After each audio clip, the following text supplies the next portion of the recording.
प्यारे विद्यार्थियों नमस्कार।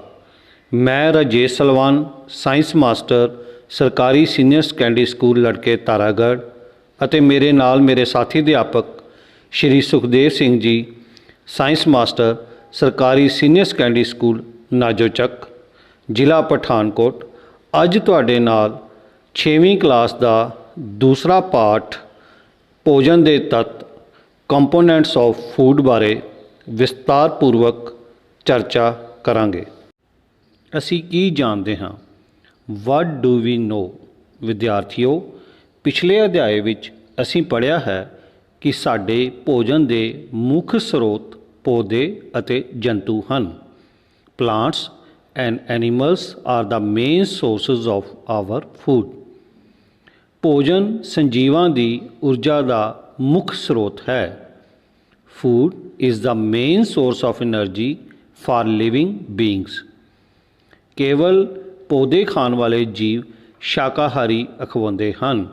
Animals which eat only plants are called herbivores। ਦੂਜੇ ਜੀਵਾਂ ਨੂੰ ਖਾਣ ਵਾਲੇ ਜੀਵ ਮਾਸਾਹਾਰੀ ਅਖਵਾਉਂਦੇ ਹਨ। Animals which eat only animals are called carnivores। ਪੌਦੇ ਅਤੇ ਦੂਜੇ ਜੀਵ ਦੋਹਾਂ ਨੂੰ ਖਾਣ ਵਾਲੇ ਜੀਵ ਸਰਬ ਆਹਾਰੀ ਅਖਵਾਉਂਦੇ ਹਨ। Animals which eat both plants as well as other animals are called omnivores। ਇਸ ਪਾਠ ਨੂੰ ਪੜ੍ਹਨ ਦੇ ਮੁੱਖ ਉਦੇਸ਼ ਹਨ ਕਿ ਇਸ ਪਾਠ ਨੂੰ ਪੜ੍ਹਨ ਤੋਂ ਬਾਅਦ ਸਾਨੂੰ ਭੋਜਨ ਦੇ ਮੁੱਖ ਤੱਤਾਂ ਸੰਬੰਧੀ ਜਾਣਕਾਰੀ ਹੋ ਜਾਵੇਗੀ। After reading this chapter we will be able to enlist the main components of food। Second, ਭੋਜਨ ਤੱਤਾਂ ਦੇ ਮੁੱਖ ਸਰੋਤ। What are the main sources of food components? ਆਓ ਵਿਦਿਆਰਥੀਓ, ਸਭ ਤੋਂ ਪਹਿਲਾਂ ਅਸੀਂ ਭੋਜਨ ਦੇ ਤੱਤਾਂ ਬਾਰੇ ਜਾਣਕਾਰੀ ਹਾਸਲ ਕਰੀਏ। What are the components of food? ਅਸੀਂ ਜਾਣਦੇ ਹਾਂ ਕਿ ਸਰੀਰ ਦੇ ਵਾਧੇ ਅਤੇ ਵਿਕਾਸ ਲਈ ਭੋਜਨ ਜ਼ਰੂਰੀ ਹੈ। ਅਸੀਂ ਵੱਖ-ਵੱਖ ਪ੍ਰਕਾਰ ਦਾ ਭੋਜਨ ਖਾਂਦੇ ਹਾਂ। ਭੋਜਨ ਵਿੱਚ ਪਾਏ ਜਾਣ ਵਾਲੇ ਮੁੱਖ ਤੱਤ ਹਨ। First, carbohydrates. Second, protein. Third, ਚਰਬੀ ਫੈਟਸ। ਫੋਰਥ, ਖਣਿਜ ਪਦਾਰਥ ਮਿਨਰਲਸ। Fifth, vitamin. ਸਿਕਸਥ, ਮੋਟਾ ਆਹਾਰ ਰਫੇਜ। ਸੈਵਨਥ, ਪਾਣੀ ਵਾਟਰ। ਸਭ ਤੋਂ ਪਹਿਲਾਂ ਗੱਲ ਕਰਦੇ ਹਾਂ ਕਾਰਬੋਹਾਈਡਰੇਟਸ ਦੀ। ਕਾਰਬੋਹਾਈਡਰੇਟਸ ਸਾਡੀ ਊਰਜਾ ਦਾ ਮੁੱਖ ਸਰੋਤ ਹਨ। Carbohydrates are the main source of energy. ਸਾਡੇ ਭੋਜਨ ਵਿੱਚ ਦੋ ਪ੍ਰਕਾਰ ਦੇ ਕਾਰਬੋਹਾਈਡਰੇਟਸ ਸ਼ਾਮਲ ਹੁੰਦੇ ਹਨ। ਸਰਲ ਕਾਰਬੋਹਾਈਡਰੇਟਸ, ਜਿਨ੍ਹਾਂ ਨੂੰ ਅਸੀਂ ਸਿੰਪਲ ਕਾਰਬੋਹਾਈਡਰੇਟਸ ਕਹਿੰਦੇ ਹਾਂ। ਕੰਪਲੈਕਸ ਕਾਰਬੋਹਾਈਡਰੇਟਸ, ਜਿਨ੍ਹਾਂ ਨੂੰ ਅਸੀਂ ਗੁੰਝਲਦਾਰ ਕਾਰਬੋਹਾਈਡਰੇਟਸ ਕਹਿੰਦੇ ਹਾਂ। ਸਿੰਪਲ ਕਾਰਬੋਹਾਈਡਰੇਟਸ ਦੀ ਉਦਾਹਰਨ ਹੈ ਚੀਨੀ, ਸ਼ੱਕਰ। ਗੁੰਝਲਦਾਰ ਕਾਰਬੋਹਾਈਡਰੇਟਸ ਦੀ ਉਦਾਹਰਨ ਹੈ ਸਟਾਰਚ। ਸਿੰਪਲ ਕਾਰਬੋਹਾਈਡਰੇਟਸ, ਸਰਲ ਕਾਰਬੋਹਾਈਡਰੇਟਸ ਸਾਡੇ ਸਰੀਰ ਨੂੰ ਤੁਰੰਤ ਊਰਜਾ ਪ੍ਰਦਾਨ ਕਰਦੇ ਹਨ। ਗੁੰਝਲਦਾਰ ਕਾਰਬੋਹਾਈਡਰੇਟਸ ਸਾਡੇ ਸਰੀਰ ਨੂੰ ਤੁਰੰਤ ਊਰਜਾ ਪ੍ਰਦਾਨ ਨਹੀਂ ਕਰਦੇ ਹਨ। ਕਾਰਬੋਹਾਈਡਰੇਟਸ ਨੂੰ ਊਰਜਾ ਦੇਣ ਵਾਲਾ ਭੋਜਨ ਵੀ ਕਿਹਾ ਜਾਂਦਾ ਹੈ। Carbohydrates are also called energy giving food. Carbohydrates ਵਿੱਚ ਕਾਰਬਨ, ਹਾਈਡਰੋਜਨ ਅਤੇ ਆਕਸੀਜਨ ਮੌਜੂਦ ਹੁੰਦੀ ਹੈ।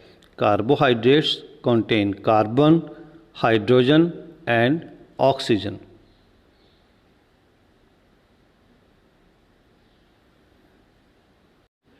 ਕਾਰਬੋਹਾਈਡਰੇਟਸ ਦੇ ਸਰੋਤ, ਸੋਰਸਿਸ ਆਫ ਕਾਰਬੋਹਾਈਡਰੇਟਸ। ਵਿਦਿਆਰਥੀਓ, ਪੌਦੇ ਸਾਡੇ ਲਈ ਕਾਰਬੋਹਾਈਡਰੇਟਸ ਦਾ ਮੁੱਖ ਸਰੋਤ ਹਨ। Plants are the main source of carbohydrates. ਮੁੱਖ ਰੂਪ ਵਿੱਚ ਬਾਜਰਾ ਮਿਲਟਸ, ਚਾਵਲ ਰਾਈਸ, ਕਣਕ ਵੀਟ, ਆਲੂ ਪੋਟੈਟੋ, ਕੇਲਾ ਬਨਾਨਾ, ਗੁੜ ਜੈਗਰੀ, ਸ਼ਕਰਕੰਦੀ ਸਵੀਟ ਪੋਟੈਟੋ, ਗੰਨਾ ਸ਼ੂਗਰ ਕੇਨ ਆਦਿ ਕਾਰਬੋਹਾਈਡਰੇਟਸ ਦੇ ਸਰੋਤ ਹਨ। ਸਾਡੇ ਭੋਜਨ ਦਾ ਇੱਕ ਮੁੱਖ ਤੱਤ ਪ੍ਰੋਟੀਨ ਵੀ ਹੈ। ਪ੍ਰੋਟੀਨ ਸਾਡੇ ਸਰੀਰ ਦੇ ਵਾਧੇ ਅਤੇ ਸੈੱਲਾਂ ਦੀ ਮੁਰੰਮਤ ਲਈ ਜ਼ਰੂਰੀ ਹਨ। ਜਿਹੜੇ ਭੋਜਨ ਵਿੱਚ ਪ੍ਰੋਟੀਨ ਦੀ ਮਾਤਰਾ ਭਰਪੂਰ ਹੁੰਦੀ ਹੈ ਉਹਨਾਂ ਨੂੰ ਰਚਨਾਤਮਕ ਭੋਜਨ ਕਿਹਾ ਜਾਂਦਾ ਹੈ। ਪ੍ਰੋਟੀਨ ਬਹੁਤ ਸਾਰੀਆਂ ਬਿਮਾਰੀਆਂ ਤੋਂ ਸਾਡੇ ਸਰੀਰ ਦੀ ਰੱਖਿਆ ਕਰਦੇ ਹਨ। Proteins are essential for growth and repair of our body. Proteins are also called as bodybuilding food. Proteins contain carbon, hydrogen, oxygen and nitrogen. Protein ਵਿੱਚ ਕਾਰਬਨ, ਹਾਈਡਰੋਜਨ, ਆਕਸੀਜਨ ਅਤੇ ਨਾਈਟ੍ਰੋਜਨ ਮੌਜੂਦ ਹੁੰਦੇ ਹਨ। ਪ੍ਰੋਟੀਨ ਦੇ ਸਰੋਤ ਸੋਰਸਿਸ ਆਫ ਪ੍ਰੋਟੀਨਸ। ਅਸੀਂ protein ਨੂੰ ਪੌਦਿਆਂ ਅਤੇ ਜਾਨਵਰਾਂ ਦੋਹਾਂ ਤੋਂ ਪ੍ਰਾਪਤ ਕਰਦੇ ਹਾਂ। ਫਸਟ ਸੋਰਸ ਹੈ ਪੌਦਾ ਸਰੋਤ ਪਲਾਂਟ ਸੋਰਸਿਸ, ਸੈਕਿੰਡ ਜੰਤੂ ਸਰੋਤ animal source. Students, first of all we will discuss the plant sources of proteins. The main sources of plant proteins are soybean, peas ਮਟਰ, ਪਲਸਸ ਦਾਲਾਂ, ਮਸ਼ਰੂਮਸ ਖੁੰਬਾਂ, ਬਰੋਕਲੀ ਐਕਸੈਟਰਾ। ਇਹ ਪੌਦਿਆਂ ਤੋਂ ਪ੍ਰਾਪਤ ਹੋਣ ਵਾਲੇ ਪ੍ਰੋਟੀਨ ਦੇ ਸਰੋਤ ਹਨ। Second source of protein is animal source ਜੰਤੂ ਸਰੋਤ। The main animal sources of proteins are meat, fish ਮੱਛੀ, poultry, milk and milk product ਦੁੱਧ ਅਤੇ ਦੁੱਧ ਤੋਂ ਬਣੇ ਉਤਪਾਦ। ਇਹ ਸਾਰੇ ਜੰਤੂਆਂ ਤੋਂ ਪ੍ਰਾਪਤ ਹੋਣ ਵਾਲੇ ਪ੍ਰੋਟੀਨ ਦੇ ਸਰੋਤ ਹਨ। ਪ੍ਰੋਟੀਨ ਦੇ ਸਰੋਤਾਂ ਤੋਂ ਬਾਅਦ ਵਿਦਿਆਰਥੀਓ ਅਸੀਂ ਹੁਣ ਭੋਜਨ ਦੇ ਇੱਕ ਹੋਰ ਮਹੱਤਵਪੂਰਨ ਪੋਸ਼ਕ ਤੱਤ ਚਰਬੀ ਬਾਰੇ ਗੱਲ ਕਰਾਂਗੇ। ਕਾਰਬੋਹਾਈਡਰੇਟਸ ਦੀ ਤਰ੍ਹਾਂ ਚਰਬੀ ਵੀ ਸਰੀਰ ਨੂੰ ਊਰਜਾ ਪ੍ਰਦਾਨ ਕਰਦੀ ਹੈ। Like carbohydrates fat also provide energy to the body. ਇਸ ਲਈ ਚਰਬੀ ਭਰਪੂਰ ਭੋਜਨ ਨੂੰ ਊਰਜਾ ਦੇਣ ਵਾਲਾ ਭੋਜਨ ਕਿਹਾ ਜਾਂਦਾ ਹੈ। So fats are also known as rich source of energy. ਵਿਦਿਆਰਥੀਓ ਚਰਬੀ ਸਾਡੇ ਸਰੀਰ ਨੂੰ ਊਰਜਾ ਪ੍ਰਦਾਨ ਕਰਦੀ ਹੈ। ਚਰਬੀ ਚਮੜੀ ਦੇ ਹੇਠਾਂ ਜਮ੍ਹਾਂ ਹੁੰਦੀ ਹੈ ਅਤੇ ਸਰੀਰ ਦੀ ਉੱਪਰਲੀ ਸਤ੍ਹਾ ਤੋਂ ਹੋਣ ਵਾਲੇ ਤਾਪ ਦੇ ਨੁਕਸਾਨ ਨੂੰ ਰੋਕਦੀ ਹੈ। ਵਿਦਿਆਰਥੀਓ ਪ੍ਰੋਟੀਨ ਦੇ ਸਰੋਤਾਂ ਦੀ ਤਰ੍ਹਾਂ ਹੀ ਚਰਬੀ ਵੀ ਸਾਨੂੰ ਪੌਦਾ ਸਰੋਤ ਅਤੇ ਜੰਤੂ ਸਰੋਤ ਤੋਂ ਪ੍ਰਾਪਤ ਹੁੰਦੀ ਹੈ। Like sources of proteins the sources of fats are plant source and animal source. First of all, we discuss the plant sources of fats. The main plant sources of fats are mustard oil, ਸਰੋਂ ਦਾ ਤੇਲ, coconut oil, ਨਾਰੀਅਲ ਦਾ ਤੇਲ, sunflower oil, ਸੂਰਜਮੁਖੀ ਦਾ ਤੇਲ, almonds, ਬਦਾਮ, ਕੈਸ਼ੂ nuts, ਕਾਜੂ, ground nuts, ਮੂੰਗਫਲੀ। ਵਿਦਿਆਰਥੀਓ ਇਹਨਾਂ ਸਾਰੇ ਹੀ ਪੌਦਾ ਸਰੋਤ ਤੋਂ ਸਾਨੂੰ ਚਰਬੀ ਦੀ ਭਰਪੂਰ ਮਾਤਰਾ ਮਿਲਦੀ ਹੈ। ਹੁਣ ਅਸੀਂ ਗੱਲ ਕਰਦੇ ਹਾਂ ਜੰਤੂ ਸਰੋਤ ਬਾਰੇ ਜਿਨ੍ਹਾਂ ਤੋਂ ਸਾਨੂੰ ਚਰਬੀ ਦੀ ਭਰਪੂਰ ਮਾਤਰਾ ਮਿਲਦੀ ਹੈ। ਇਹਨਾਂ ਵਿੱਚ ਸਭ ਤੋਂ ਪਹਿਲਾਂ ਹੈ ਮੀਟ, ਐਗਜ਼ ਅੰਡੇ, ਫਿਸ਼ ਮੱਛੀ, ਮਿਲਕ ਦੁੱਧ, ਬਟਰ ਮੱਖਣ, ਘੀ, ਘਿਓ ਆਦਿ ਚਰਬੀ ਦੇ ਜੰਤੂ ਸਰੋਤ ਹਨ। ਵਿਦਿਆਰਥੀਓ ਅਸੀਂ ਹੁਣ ਤੱਕ ਭੋਜਨ ਦੇ 3 ਪੌਸ਼ਟਿਕ ਤੱਤ ਕਾਰਬੋਹਾਈਡਰੇਟਸ, ਪ੍ਰੋਟੀਨ ਅਤੇ ਚਰਬੀ ਬਾਰੇ ਵਿਸਤਾਰਪੂਰਵਕ ਜਾਣ ਲਿਆ ਹੈ।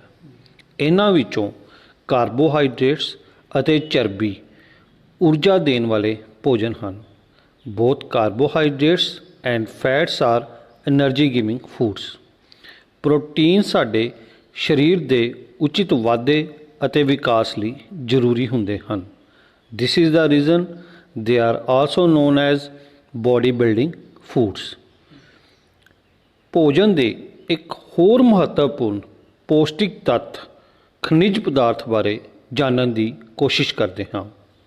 ਖਣਿਜ ਪਦਾਰਥ ਸਾਡੀ ਚੰਗੀ ਸਿਹਤ ਅਤੇ ਸਰੀਰ ਦੇ ਉਚਿਤ ਵਾਧੇ ਲਈ ਜ਼ਰੂਰੀ ਹੁੰਦੇ ਹਨ। Minerals are essential for good health and proper growth of our body.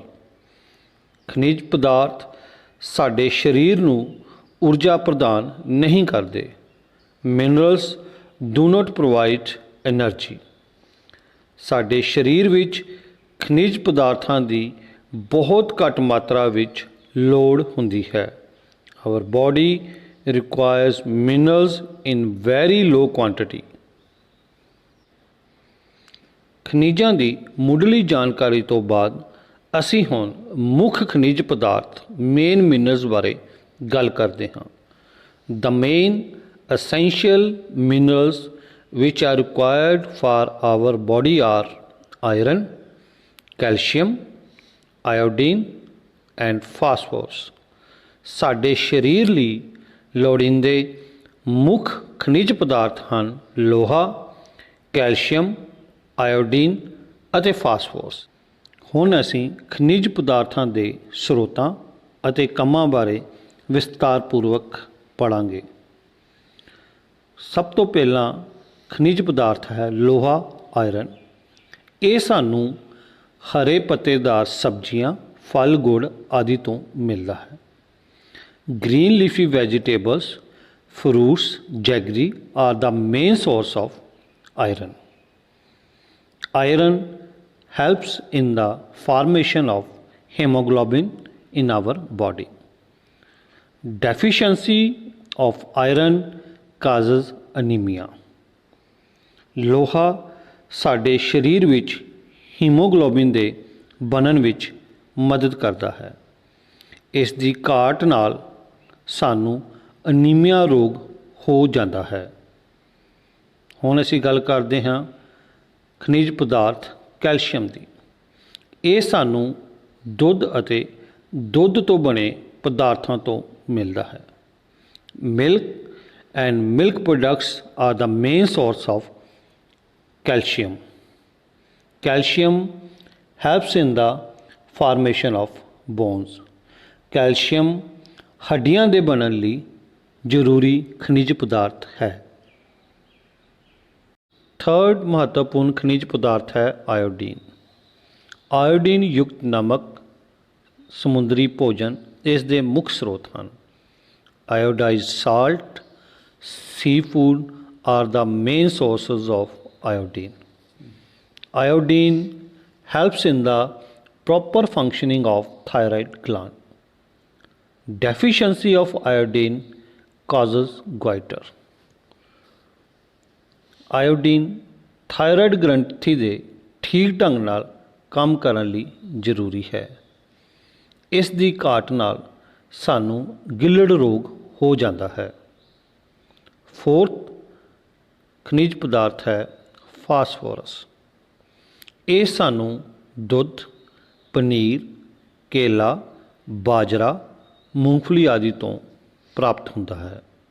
Milk, ਚੀਜ਼, banana, millets and groundnuts are the main source of phosphorus mineral। Phosphorus ਸਾਡੀ ਹੱਡੀਆਂ ਨੂੰ ਮਜ਼ਬੂਤੀ ਪ੍ਰਦਾਨ ਕਰਦਾ ਹੈ। ਪਿਆਰੇ ਵਿਦਿਆਰਥੀਓ, ਅਸੀਂ ਹੁਣ ਭੋਜਨ ਦੇ ਮਹੱਤਵਪੂਰਨ ਪੋਸ਼ਕ ਤੱਤ ਵਿਟਾਮਿਨਸ ਬਾਰੇ ਜਾਣਕਾਰੀ ਹਾਸਲ ਕਰਾਂਗੇ। Vitamins are required for the proper functioning of our body। ਸਾਡੇ ਸਰੀਰ ਦੇ ਸਹੀ ਢੰਗ ਨਾਲ ਕੰਮ ਕਰਦੇ ਰਹਿਣ ਲਈ ਵਿਟਾਮਿਨ ਜ਼ਰੂਰੀ ਹੁੰਦੇ ਹਨ। Like minerals our body require vitamins in very low quantity. ਖਣਿਜ ਪਦਾਰਥਾਂ ਦੀ ਤਰ੍ਹਾਂ ਹੀ ਵਿਟਾਮਿਨ ਵੀ ਸਾਡੇ ਸਰੀਰ ਨੂੰ ਬਹੁਤ ਘੱਟ ਮਾਤਰਾ ਵਿੱਚ ਲੋੜ ਹੁੰਦੀ ਹੈ। Vitamins do not provide energy to our body। Vitamin ਸਾਡੇ ਸਰੀਰ ਨੂੰ ਊਰਜਾ ਪ੍ਰਦਾਨ ਨਹੀਂ ਕਰਦੇ ਹਨ। ਵਿਟਾਮਿਨਸ ਸਾਡੇ ਸਰੀਰ ਨੂੰ ਰੋਗਾਂ ਤੋਂ ਬਚਾਉਂਦੇ ਹਨ। Vitamins help in protecting our body against diseases. Vitamin ਸਾਡੀਆਂ ਅੱਖਾਂ, ਦੰਦਾਂ ਅਤੇ ਮਸੂੜਿਆਂ ਨੂੰ ਤੰਦਰੁਸਤ ਰੱਖਣ ਵਿੱਚ ਸਹਾਈ ਹੁੰਦੇ ਹਨ। Vitamins also help in keeping our eyes, bones, teeth and gums healthy. Students, now we will discuss the 6 important vitamins and their sources. First of all, we will discuss the vitamin A.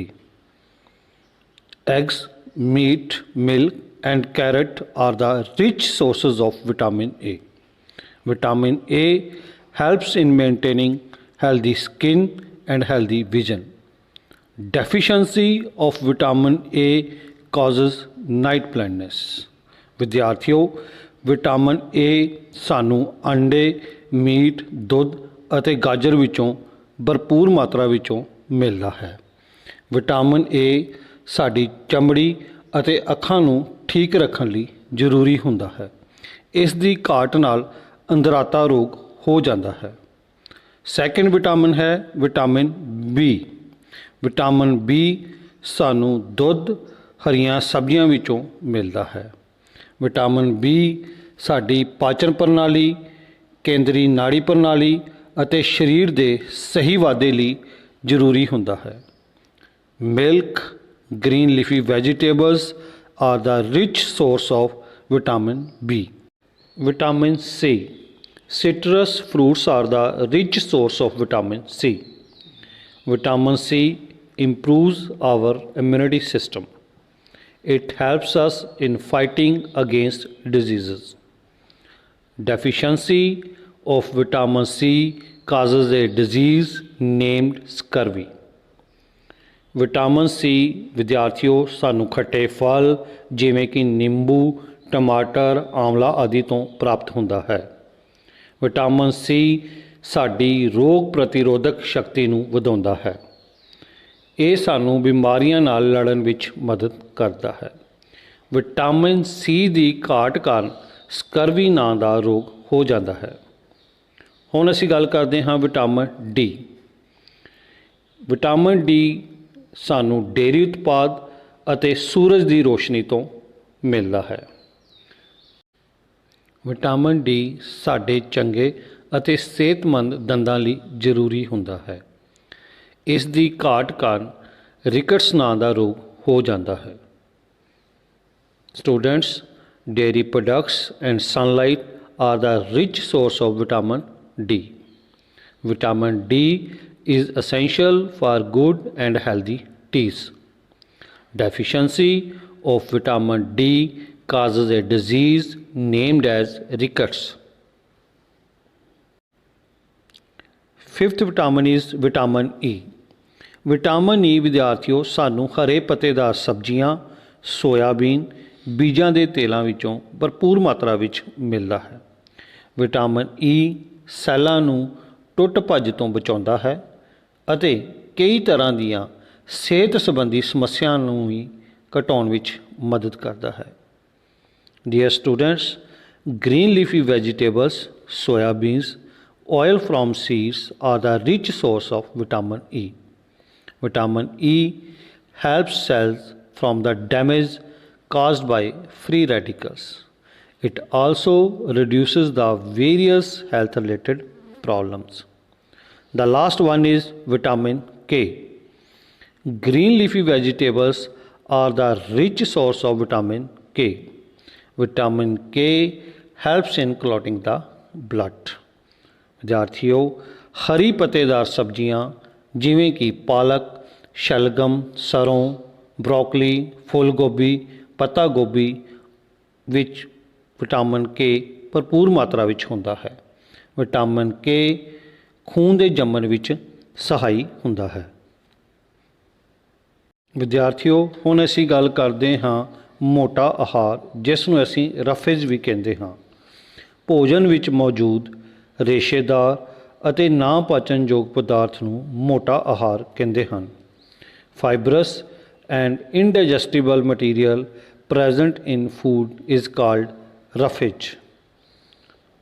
ਵਿਦਿਆਰਥੀਓ, ਮੋਟਾ ਆਹਾਰ ਸਾਡੇ ਸਰੀਰ ਨੂੰ ਕੋਈ ਪੋਸ਼ਕ ਤੱਤ ਪ੍ਰਦਾਨ ਨਹੀਂ ਕਰਦਾ, ਪਰੰਤੂ ਇਹ ਸਾਡੇ ਭੋਜਨ ਦਾ ਇੱਕ ਜ਼ਰੂਰੀ ਤੱਤ ਹਨ। ਮੋਟਾ ਆਹਾਰ ਸਾਡੇ ਸਰੀਰ ਵਿੱਚ ਅਣਪਚੇ ਭੋਜਨ ਪਦਾਰਥਾਂ ਨੂੰ ਸਰੀਰ ਤੋਂ ਬਾਹਰ ਕੱਢਣ ਵਿੱਚ ਸਹਾਇਤਾ ਕਰਦਾ ਹੈ ਅਤੇ ਕਬਜ਼ ਹੋਣ ਤੋਂ ਬਚਾਉਂਦਾ ਹੈ। ਮੋਟਾ ਆਹਾਰ ਸਰੀਰ ਵਿੱਚ ਪਾਣੀ ਦੀ ਕਮੀ ਹੋਣ ਤੋਂ ਬਚਾਉਂਦਾ ਹੈ। ਮੋਟੇ ਆਹਾਰ ਦੇ ਸਰੋਤ ਸੋਰਸਿਸ ਆਫ ਰਫੇਜ। ਵਿਦਿਆਰਥੀਓ, ਫਲ ਸਲਾਦ ਦੀ ਤਰ੍ਹਾਂ ਵਰਤੀਆਂ ਜਾਣ ਵਾਲੀਆਂ ਰੇਸ਼ੇਦਾਰ ਸਬਜ਼ੀਆਂ ਜਿਵੇਂ ਕਿ ਗਾਜਰ, ਮੂਲੀ, ਗੋਭੀ ਅਤੇ ਸ਼ਲਗਮ ਆਦਿ ਵਿੱਚ ਮੋਟੇ ਆਹਾਰ ਦੀ ਮਾਤਰਾ ਭਰਪੂਰ ਹੁੰਦੀ ਹੈ। Fruits, vegetables used as salad which are rich in fibrous, example carrot, radish, cauliflower and turnip etc. are the rich source of roughage. ਵਿਦਿਆਰਥੀਓ, ਹੁਣ ਅਸੀਂ ਗੱਲ ਕਰਦੇ ਹਾਂ ਪਾਣੀ। ਪਾਣੀ ਸਾਡੇ ਭੋਜਨ ਦਾ ਮੁੱਖ ਅੰਸ਼ ਹੈ। ਸਾਡੇ ਸਰੀਰ ਨੂੰ ਰੋਜ਼ਾਨਾ 3 ਤੋਂ 4 ਲੀਟਰ ਪਾਣੀ ਦੀ ਜ਼ਰੂਰਤ ਹੁੰਦੀ ਹੈ। ਅਸੀਂ ਜ਼ਿਆਦਾਤਰ ਪਾਣੀ ਤਰਲ ਪਦਾਰਥਾਂ ਜਿਵੇਂ ਦੁੱਧ, ਚਾਹ, ਜੂਸ ਆਦਿ ਤੋਂ ਪ੍ਰਾਪਤ ਕਰਦੇ ਹਾਂ। ਇਹਨਾਂ ਤੋਂ ਇਲਾਵਾ ਕਈ ਭੋਜਨ ਪਦਾਰਥ ਜਿਵੇਂ ਫਲ, ਸਬਜ਼ੀਆਂ ਆਦਿ ਵਿੱਚ ਵੀ ਪਾਣੀ ਮੌਜੂਦ ਹੁੰਦਾ ਹੈ। Dear students, our body needs 3 to 4 liters of water daily. Mostly we consume water in the form of liquid such as milk, tea and juices etc. Apart from these, some food items like fruits, vegetables also contain water. ਵਿਦਿਆਰਥੀਓ, ਪਾਣੀ ਕੋਸ਼ਿਕਾਵਾਂ ਤੋਂ ਅਤੇ ਕੋਸ਼ਿਕਾਵਾਂ ਤੱਕ ਪੌਸ਼ਟਿਕ ਤੱਤਾਂ ਨੂੰ ਪਹੁੰਚਾਉਂਦਾ ਹੈ। Water helps in transportation of nutrients to and fro from cells. ਪਾਣੀ ਸਰੀਰ ਦਾ ਤਾਪਮਾਨ ਸਥਿਰ ਰੱਖਣ ਵਿੱਚ ਮਦਦ ਕਰਦਾ ਹੈ। ਵਾਟਰ ਹੈਲਪਸ ਇਨ ਰੈਗੂਲੇਟਿੰਗ ਬੋਡੀ ਟੈਂਪਰੇਚਰ। ਪਾਣੀ ਫੋਕਟ ਪਦਾਰਥਾਂ ਨੂੰ ਸਰੀਰ ਵਿੱਚੋਂ ਬਾਹਰ ਕੱਢਣ ਵਿੱਚ ਮਦਦ ਕਰਦਾ ਹੈ। Water helps in the excretion of body waste. ਸੰਤੁਲਿਤ ਆਹਾਰ, ਬੈਲੈਂਸਡ ਡਾਈਟ। ਆਓ ਵਿਦਿਆਰਥੀਓ, ਸੰਤੁਲਿਤ ਆਹਾਰ ਬਾਰੇ ਜਾਣੀਏ। ਪਿਆਰੇ ਵਿਦਿਆਰਥੀਓ, ਆਮ ਕਰਕੇ ਸਾਰੇ ਦਿਨ ਵਿੱਚ ਅਸੀਂ ਜੋ ਕੁਝ ਖਾਂਦੇ ਹਾਂ ਉਸ ਨੂੰ ਭੋਜਨ ਆਖਦੇ ਹਾਂ। ਸਾਡੇ ਸਰੀਰ ਦੇ ਵਾਧੇ ਅਤੇ ਚੰਗੀ ਸਿਹਤ ਬਣਾਈ ਰੱਖਣ ਲਈ ਸਾਡੇ ਭੋਜਨ ਵਿੱਚ ਉਹ ਸਾਰੇ ਪੋਸ਼ਕ ਤੱਤ ਸਹੀ ਮਾਤਰਾ ਵਿੱਚ ਹੋਣੇ ਚਾਹੀਦੇ ਹਨ ਜਿਨ੍ਹਾਂ ਦੀ ਸਾਡੇ ਸਰੀਰ ਨੂੰ ਲੋੜ ਹੈ। ਕੋਈ ਵੀ ਪੋਸ਼ਕ ਤੱਤ ਨਾ ਤਾਂ ਬਹੁਤ ਜ਼ਿਆਦਾ ਹੋਵੇ ਅਤੇ ਨਾ ਹੀ ਬਹੁਤ ਘੱਟ। ਸਾਡੇ ਭੋਜਨ ਵਿੱਚ ਕਾਫੀ ਮਾਤਰਾ ਵਿੱਚ ਮੋਟਾ ਆਹਾਰ ਅਤੇ ਪਾਣੀ ਹੋਣਾ ਚਾਹੀਦਾ ਹੈ। Dear students, the food we normally eat in a day is our diet. For growth and maintenance of good health, our diet should have all the nutrients that our body needs in the right quantity. Not too much of one and not too little of the other. The diet should also contain a good amount of roughage and water. ਵਿਦਿਆਰਥੀਓ, ਅਜਿਹਾ ਭੋਜਨ ਜਿਸ ਵਿੱਚ ਸਰੀਰ ਦੇ ਵਾਧੇ ਲਈ ਲੋੜੀਂਦੇ ਪੋਸ਼ਕ ਤੱਤ, ਮੋਟਾ ਆਹਾਰ ਅਤੇ ਪਾਣੀ ਸਾਰੇ ਹੀ ਉਚਿਤ ਮਾਤਰਾ ਵਿੱਚ ਮੌਜੂਦ ਹੋਣ, ਉਸ ਨੂੰ ਸੰਤੁਲਿਤ ਭੋਜਨ ਕਿਹਾ ਜਾਂਦਾ ਹੈ। The diet which contain all the required nutrients, roughage and water in right proportion is called balanced diet. Dear students, before doing these questions, let us summarize what we have learned in this chapter. First of all, the main components of food are carbohydrates, proteins, vitamins and minerals. ਸਾਡੇ ਭੋਜਨ ਦੇ ਮੁੱਖ ਤੱਤ carbohydrates, protein, ਚਰਬੀ, vitamin ਅਤੇ ਖਣਿਜ ਪਦਾਰਥ ਹਨ। Carbohydrates and fats are energy giving foods. Carbohydrates ਅਤੇ ਚਰਬੀ ਸਾਡੇ ਸਰੀਰ ਨੂੰ ਊਰਜਾ ਪ੍ਰਦਾਨ ਕਰਦੇ ਹਨ। Vitamins helps us in fighting against diseases. Vitamin ਸਾਡੇ ਸਰੀਰ ਨੂੰ ਬਿਮਾਰੀਆਂ ਨਾਲ ਲੜਨ ਦੇ ਸਮਰੱਥ ਬਣਾਉਂਦੇ ਹਨ। Proteins and minerals are required for growth and maintenance of our body. Protein ਅਤੇ ਖਣਿਜ ਸਰੀਰ ਦੇ ਵਾਧੇ ਅਤੇ ਮੁਰੰਮਤ ਲਈ ਲੋੜੀਂਦੇ ਹਨ। ਵਿਦਿਆਰਥੀਓ, ਆਓ ਇਹਨਾਂ ਕੁਐਸਚਨਾਂ ਨੂੰ ਤੁਸੀਂ ਆਪਣੀ ਕਾਪੀ 'ਤੇ ਨੋਟ ਕਰੋ। ਪਹਿਲਾ ਕੁਐਸਚਨ ਹੈ, ਸਾਡੇ ਸਰੀਰ ਲਈ ਜ਼ਰੂਰੀ 5 ਪੌਸ਼ਟਿਕ ਤੱਤਾਂ ਦੇ ਨਾਂ ਲਿਖੋ। Right 5 essential nutrients for our body। Second question, protein ਦੇ ਮੁੱਖ ਸਰੋਤ ਕਿਹੜੇ ਹਨ? What are the main sources of protein? Third question, carbohydrates ਦੇ ਮੁੱਖ ਸਰੋਤ ਕਿਹੜੇ ਹਨ? What are the main sources of carbohydrates? ਮੋਟੇ ਆਹਾਰ ਦੀ ਮਨੁੱਖੀ ਸਰੀਰ ਲਈ ਕੀ ਮਹੱਤਤਾ ਹੈ? What is the importance of roughage for human body? And the last one is, ਪਾਣੀ ਜੀਵਨ ਲਈ ਕਿਉਂ ਜ਼ਰੂਰੀ ਹੈ? Why water is essential for life? ਪਿਆਰੇ ਵਿਦਿਆਰਥੀਓ, ਤੁਸੀਂ ਇਹਨਾਂ ਕੁਐਸਚਨਸ ਦੇ ਆਨਸਰ ਆਪਣੀ ਕਾਪੀ 'ਤੇ ਨੋਟ ਕਰਨੇ ਹਨ ਅਤੇ ਆਪਣੇ ਸੰਬੰਧਿਤ ਅਧਿਆਪਕ ਨਾਲ ਜ਼ਰੂਰ ਸ਼ੇਅਰ ਕਰਨੇ ਹਨ। ਪਿਆਰੇ ਵਿਦਿਆਰਥੀਓ, ਮੈਨੂੰ ਪੂਰੀ ਉਮੀਦ ਹੈ ਕਿ ਤੁਸੀਂ ਇਸ ਲੈਕਚਰ ਨੂੰ ਬੜੇ ਹੀ ਧਿਆਨ ਨਾਲ ਸੁਣਿਆ ਹੋਵੇਗਾ ਅਤੇ ਹਰ ਇੱਕ ਕਨਸੈਪਟ ਨੂੰ ਚੰਗੀ ਤਰ੍ਹਾਂ ਸਮਝਿਆ ਹੋਵੇਗਾ। ਮੈਂ ਆਪਣੇ ਵੱਲੋਂ ਅਤੇ ਮੇਰੇ ਸਾਥੀ ਵੱਲੋਂ ਤੁਹਾਡਾ ਸਾਰਿਆਂ ਦਾ ਬਹੁਤ ਬਹੁਤ ਧੰਨਵਾਦ ਕਰਦਾ ਹਾਂ। Be safe and be happy. Thank you.